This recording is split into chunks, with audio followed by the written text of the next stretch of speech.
Guys भगवान ना करे कि ऐसा कभी भी किसी के साथ भी हो, लेकिन अगर गलती से भी आपके घर पे गैस का सिलेंडर फट जाए या फिर गैस लीक होने की वजह से जान माल का नुकसान हो जाए, सो इन दिस कंडीशन आप लोग जान माल के नुकसान की भरपाई गैस सिलेंडर प्रोवाइडर कंपनी से कर सकते हो और यह आपका हक है।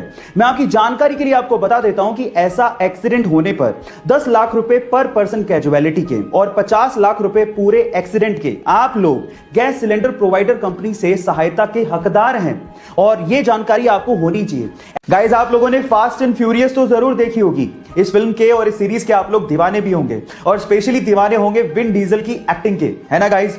पर गाइस क्या आपको पता है कि विन डीजल के एक्टिंग करियर की शुरुआत कैसे हुई थी? इसकी भी बहुत एक इंटरेस्टिंग स्टोरी है, चलिए मैं आपको बताता हूं। एक्चुअली जब वो 7 साल के थे तो वो किसी थिएटर में अपने दोस्त के साथ तोड़फोड़ करने के लिए पहुंचे थे, लेकिन बजाय पुलिस को कॉल करने के आर्टिस्ट डायरेक्टर ने उन्हें स्क्रिप्ट थमा दी और उन्हें अपकमिंग शो के लिए रोल का ऑफर कर दिया और इस तरह से उनके एक्टिंग करियर की शुरुआत हुई, है ना इंटरेस्टिंग फैक्ट। आखिर ऐसा क्या है इजराइल देश के पास कि चारों तरफ से दुश्मनों से घिरे होने के बावजूद भी कोई भी दुश्मन इजराइल की तरफ आंख उठा के भी नहीं देख सकता? क्या उसके पीछे का रीजन जानते हैं?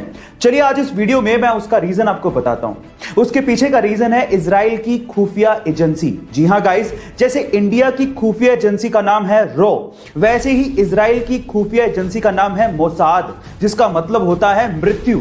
गाइस ये इतनी खतरनाक खुफिया एजेंसी है कि इजराइल का दुश्मन दुनिया के किसी भी कोने में छुपा हो उसे ढूंढ के सीधे ऊपर पहुंचा देती है।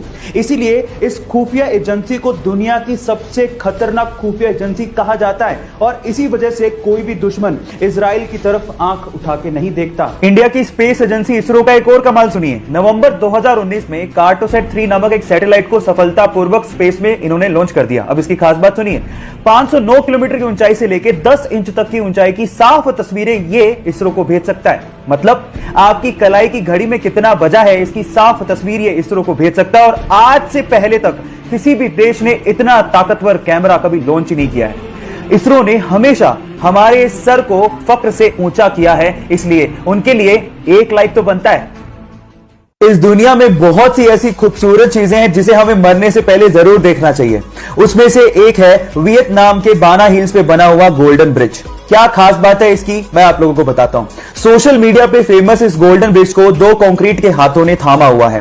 पूरा का पूरा ब्रिज इन हाथों पे टिका हुआ है और लोग इसे ईश्वरीय हाथों का दर्जा दे रहे हैं। अभी तो हम लोग कहीं जा नहीं सकते, लेकिन जब ये कोरोना का संकट खत्म होगा तो मैं जरूर वियतनाम जाके इसे एक्सप्लोर करना चाहूंगा। आप लोग कहां जाना चाहेंगे जरूर लिखिएगा। एक बार 4 लड़के मुंबई घूमने गए और वहां पर उन्होंने एक टैक्सी भाड़े पे की। एक्चुअली उस टैक्सी के ड्राइवर सरदार जी थे। अब हुआ कुछ यूं कि बोरियत की वजह से वो चारों लड़के जोक्स क्रैक करने लगे और उनमें से कुछ जोक्स सरदारों पर थे। जब भी वो सरदारों वाले जोक्स क्रैक करते, सरदार जी को बड़े ध्यान से देखते, लेकिन सरदार जी कोई रिएक्शन दे ही नहीं रहे थे। जब पूरा दिन खत्म हो गया तो उतरते वक्त उन चारों लड़कों ने सरदार जी को कहा कि हमने सरदारों पर इतने जोक्स क्रैक किए, आपको बुरा क्यों नहीं लगा? तो उन्होंने तब भी कोई जवाब नहीं दिया और 100 रुपए देते हुए कहा कि अगर तुम्हें पूरी मुंबई में कोई सरदार भिखारी मिल जाए तो उसे मेरी तरफ से 100 रुपए दान कर देना। वो चारों लड़के पूरे दिन मुंबई घूमते रहे, लेकिन उन्हें कहीं सरदार भिखारी दिखाई नहीं। तब उन्हें समझ में आ गया कि हम मजाक जरूर उड़ाते हैं, लेकिन इससे मेहनती लोग होते भी नहीं है। गाइस इन सरदारों के लिए एक हार्ट तो बनता है।